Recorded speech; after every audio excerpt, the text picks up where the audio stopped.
Okay, here is the parts, basically the full bill of materials for the product. As it sits on the table, there are 19 injection molded parts that you see here, not including the propeller, which is currently sourced but could be injection molded to make that 20 parts. And then there are 16 parts that we need to source or buy to complete the assembly. So we have these 1, 2, 3, 4, 5, 6, 7, 8, 9, 10, 11, 12, 13, 14, 15, 16, 17, 18, 19 injection molded parts. In addition, we have 16 separate parts. We have a little tiny grommet that goes into that hole.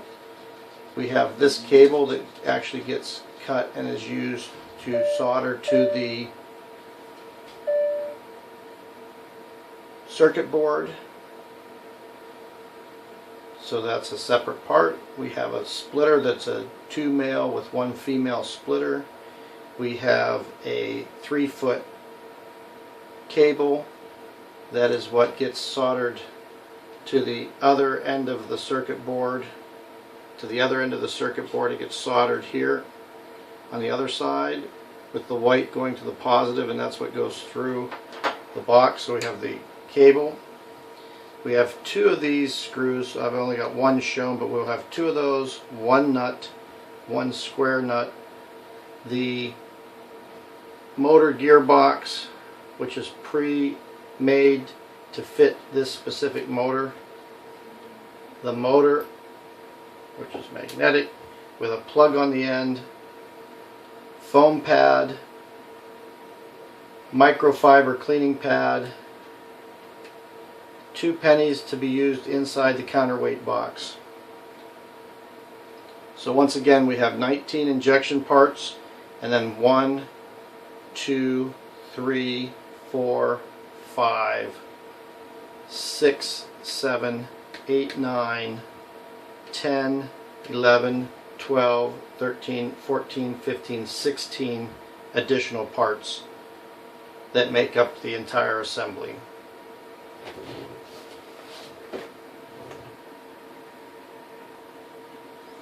Now, of these parts items, there are a couple of them that actually need to be prepped from this state once we get them.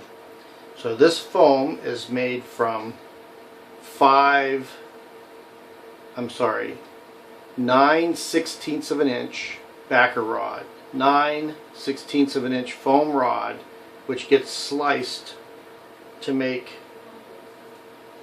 the pad that is 2/16 of an inch thick, or 1/8 of an inch thick pad that goes onto the cleaning head. So that's one thing that we do. We take and make slices of those to make that.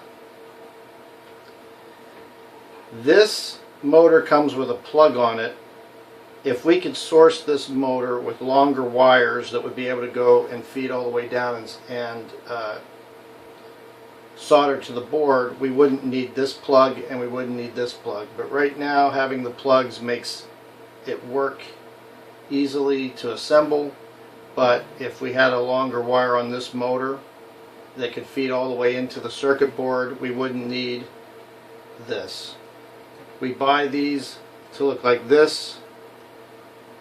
There's 2 plugs per unit, so we cut them in half, and then we have to put solder on the end of 2 of the wires to prep them to go into there.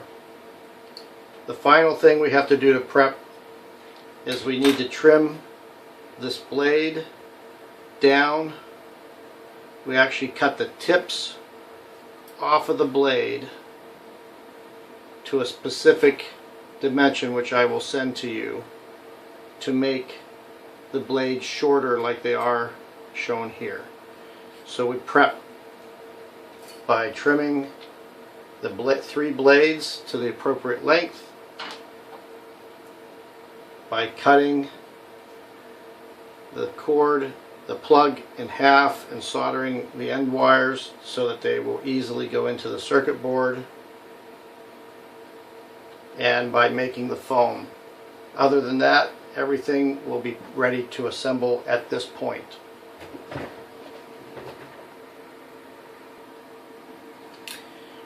We start by trimming 3/8 of an inch off of each propeller. So I've simply taken a pair of scissors and cut at the same angle 3/8 of an inch off of the end.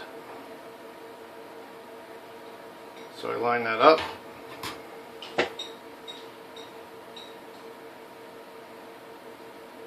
cut it.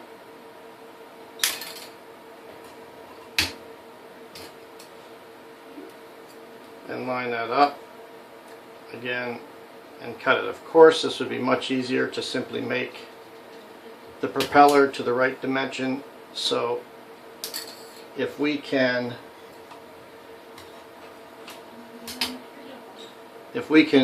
inject these propellers with this type of very flexible plastic, that would be the best solution, that rather than trimming these 3 tips off of them.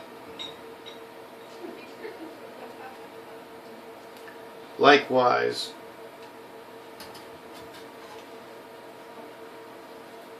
we cut the ends off of the plug.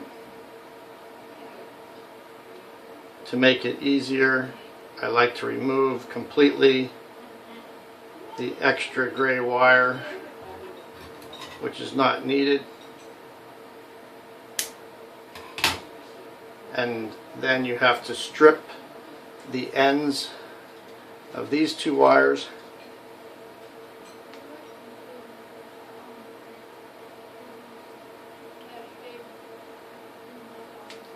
like that, with the addition of a little bit of solder on the ends. Then they are ready to go into those 2 holes of the circuit board. The red goes to the middle hole, the black goes to the outer hole, and that is the prep for that. Additional prep is to put the grommet into the box, and that's as simple as pushing it in.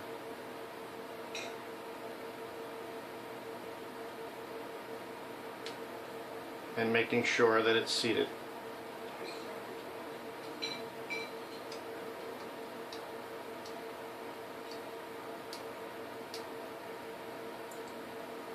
Now the grommet is seated in the box. The next step would be to feed the wire through the grommet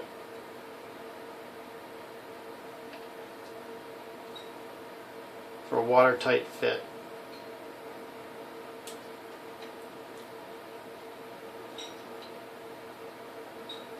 Like such.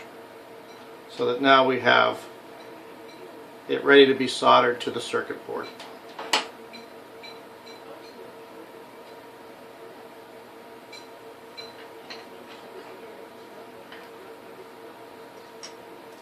So let's talk about the rest of the assembly from this point.